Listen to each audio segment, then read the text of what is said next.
There are great artists out there, but there also have been great artists that created a legacy that influenced other artists and media that we know today. Hello and welcome, this is Philip, and today I'm gonna go over 5 most influential artists of all time.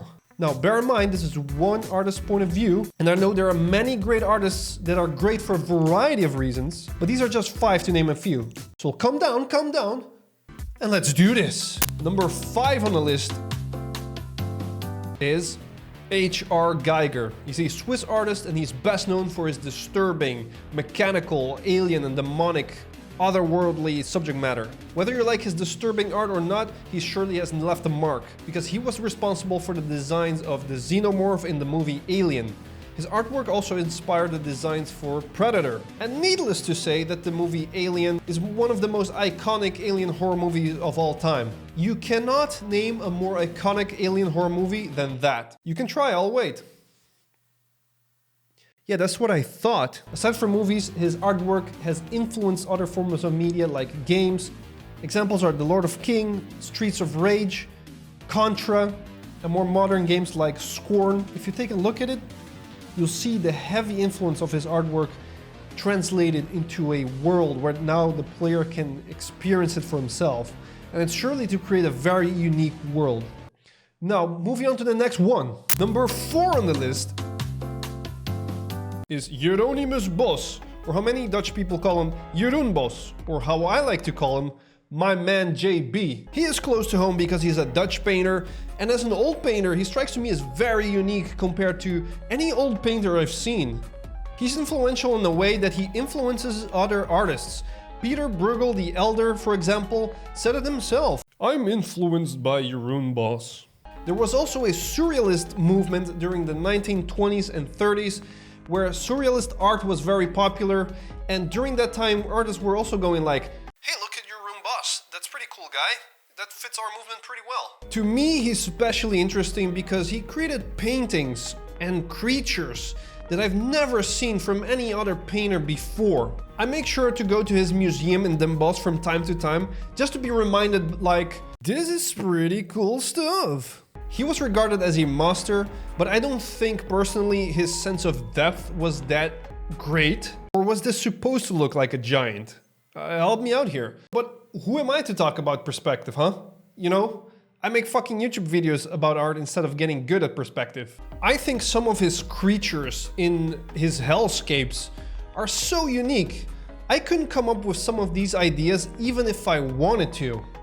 So, let's go to the next one. Number 3 is, and I'm going to do my best to pronounce his name, Zdzisław Beksinski. And man, I hope that was correct. I love this painter. He focuses heavily on dystopian surrealism, and damn, that's dystopian surrealism if I've ever seen one. Many people say that his artwork is an expression of what he has seen in his years during wartime. He has managed to create worlds that are instantly captivating and strike and evoke a very strong emotion.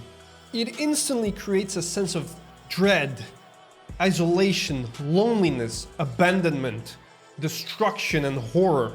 All of these things. If I look at some of his paintings, I can't help but notice, as someone who enjoys games, to see various similarities between games like Dark Souls, for example. Dark Souls in a very similar fashion created a world that is obviously dark, but gives also a sense of abandonment, isolation, shows remnants of something that was once great, but now is only a hollow husk of its former self, and it's constantly in a perpetual state of decay. And I just see a lot of similarities between the two. Now there's another game example called Path of Exile. There's literally an enemy in that game that is the exact same as the creature that he created in one of his paintings. So I think it's safe to say that this guy is pretty influential. So let's go to the next one. Number 2. For number 2 on the list, I was thinking about putting Jim Burns. He's been considered the grandfather of science fiction. He made amazing science fiction art, very beautiful. He made great art for great cover books, and he was also a concept artist for different movie titles, one of which was Blade Runner. Blade Runner was an iconic and influential movie in and of itself, right? But I still chose to go for number 2 on the list, Ralph McQuarrie. Why Ralph McQuarrie? He was the concept designer for Star Wars. And I love Star Wars. I think Star Wars has one of the most iconic designs in science fiction ever created. I think Star Wars has impacted us all in one way or another. Whether you're a boomer and you saw episode 5, or you were a child and you saw episode 1, 2, and 3. Now, many people say those were bad movies, but you can't deny that they created such a unique and interesting world.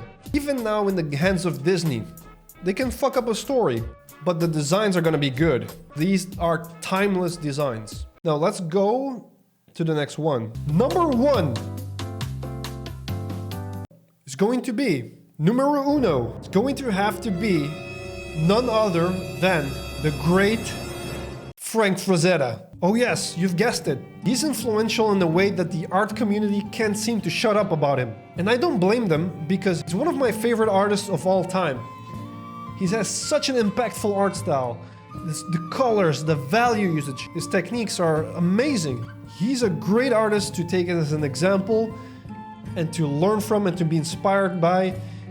I think every artist and aspiring artist should know. He has helped shape the fantasy genre as we know it. And he's one of my favorites because I just love fantasy. I think everything in regards to fantasy has been influenced by Frank Frazetta in one way or another. Now, there's a story about Frank Frazetta that I heard from an artist. I can't exactly recall from who it was. It went something like this. Whenever Frank Frazetta had to draw something from memory or without reference, let's say, for example, he had to draw a rabbit, he would just sit and think for 10 minutes straight and think in his mind how a rabbit would look like, and visualize it completely in his mind for 10 minutes, and then afterwards he will just draw a perfect rabbit. Oh, and also, if that wasn't enough, he could be a professional baseball player on the side. So there you have it.